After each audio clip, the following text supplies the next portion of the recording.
Hello guys, അപ്പോൾ നമ്മളിന്നിവിടെ ചെയ്യാൻ പോകുന്നത് ഗോതമ്പ് പൊറോട്ടയാണ്. അതിനു മുമ്പ് ഈ ചാനലും വീഡിയോയും ഇഷ്ടമായ ലൈക്ക് ചെയ്യുക, ഷെയർ ചെയ്യുക, സബ്സ്ക്രൈബ് ചെയ്യുക. ഇനിയും കൂടുതൽ വീഡിയോസിനായി ബെൽ ബട്ടൺ കൂടി പ്രസ് ചെയ്യുക. അപ്പോൾ നമുക്കിനി ആദ്യം ഒരു 1/4 കിലോ ഗോതമ്പ് പൊടി എടുക്കുക. അതിലേക്ക് അരമുറി ചിരണ്ടിയ തേങ്ങ ചേർക്കുക. നമ്മളിവിടെ എടുത്തിരിക്കുന്നത് പാളയംകോടൻ പഴമാണ്. അതൊരു 5 എണ്ണം നന്നായി തിരുമ്മി ഉടച്ച് ചേർക്കുക. നന്നായി തിരുമ്മി വേണം ചേർക്കാൻ. അത് മിക്സിയിലിട്ട് അടിച്ചെടുക്കുകയാണ് അത്രയും നല്ലതാണ്. അത് നന്നായി കൈവച്ച് അത് മൂന്നും കൂടി കുഴയ്ക്കുക. അത് കഴിഞ്ഞൊരു പിഞ്ച് സാൾട്ട് ടു ടേസ്റ്റ് എന്ന് പറയും പോലെ ഒരു പിഞ്ചിന് ഒരു ടേസ്റ്റിന് വേണ്ടി ഉപ്പ് ചേർക്കുക. പിന്നെ ഒരു 5 ടീസ്പൂൺ പഞ്ചസാര ഇടുക. ഇതെല്ലാം കൂടി നന്നായി ചേർക്കുക. പഞ്ചസാരയ്ക്ക് പകരം നമുക്ക് ശർക്കര ചേർക്കുന്നതായിരിക്കും നല്ലത്.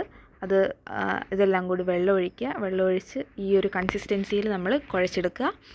അതിനുശേഷം ഇത് ഉരുളകളായി ഉരുട്ടി വാഴയിലയിൽ വെക്കുന്നതാവും നല്ലത്. ഒരു വാഴയിലയുടെ ടേസ്റ്റും കാര്യങ്ങളൊക്കെ കിട്ടും. അപ്പം വാഴയിലയിൽ നന്നായി പരത്തുക. വാഴയിൽ നമ്മൾ ഇടയ്ക്കൊന്ന് വെള്ളത്തിൽ കൈമുക്കി നന്നായി പരത്തിയെടുക്കുക.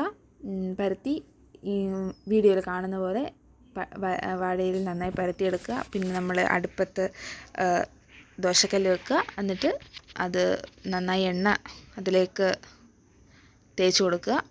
അതിനുശേഷം ഇതിട്ട് കൊടുക്കുക. തിരിച്ചും മറിച്ചുമൊക്കെ ഇട്ട് ശരിയാക്കുക. സൂപ്പർ.